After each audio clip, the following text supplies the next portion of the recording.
One of the biggest complaints that I get about Google Docs is the inability to be able to insert a text box. And I've seen a couple of ways that people try to get around this.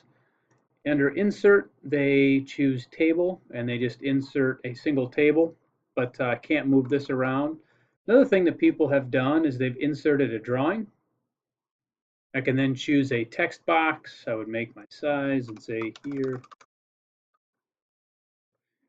And then if I save and close, here's my text box. The problem that here is, number one, if I resize it, it resizes the information in that text box. I also can't move this thing around and put it where I want to. So those are two workarounds that I don't like.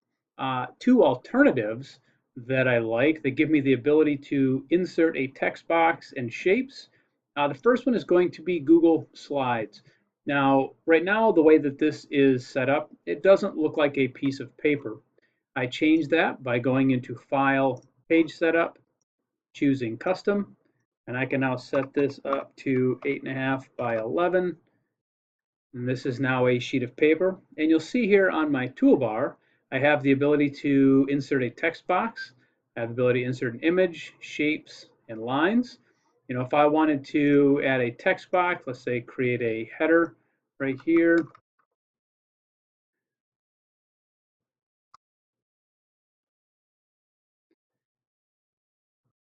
And then I could go ahead and insert my other text boxes and shapes.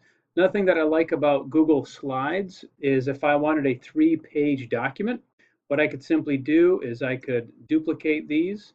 Now I have a 3-page document inside of a single file. Come back to my first page. So if I wanted to, let's say, insert a shape, I'm going to go ahead and put a rectangle in here. Love that I can change the fill color. If I wanted to give this a outside line, I could have it be a thicker line. I could have this actually have some, and then I could insert my text box. If this was, let's say, 5x, and I want to insert another text box.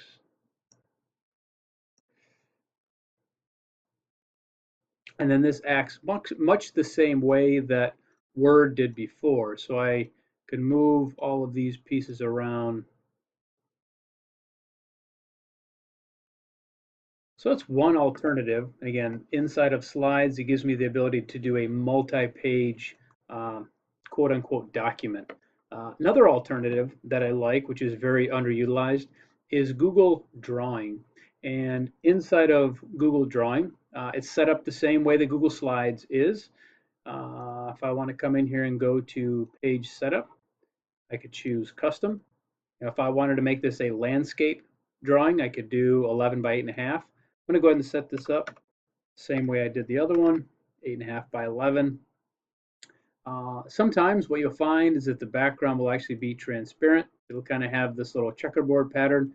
I could always right click on that and I could choose white, so now it looks like a piece of paper. And the same way that I have inside of my slides, I have my toolbar up top here where I could insert a text box if I wanted to.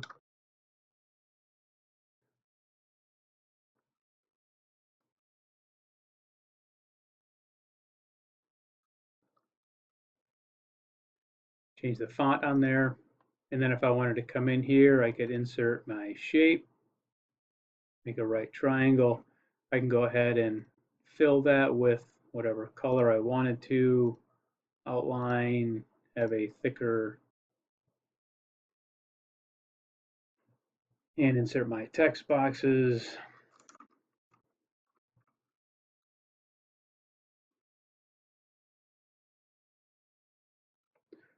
And then these would function the exact same way they have before inside of Word.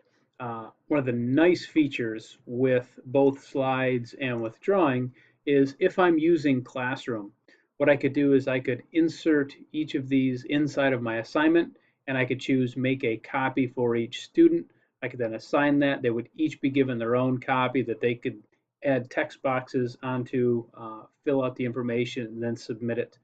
So in addition to giving me the option of being able to add text boxes and shapes, also gives me the ability, because it is a Google product, that I could insert inside of Classroom, I could assign to students, and I get back. So hopefully, for those of you that are struggling with not having a text box inside of Google Doc, that you find Google Slides or Google Drawing a alternative that you can use.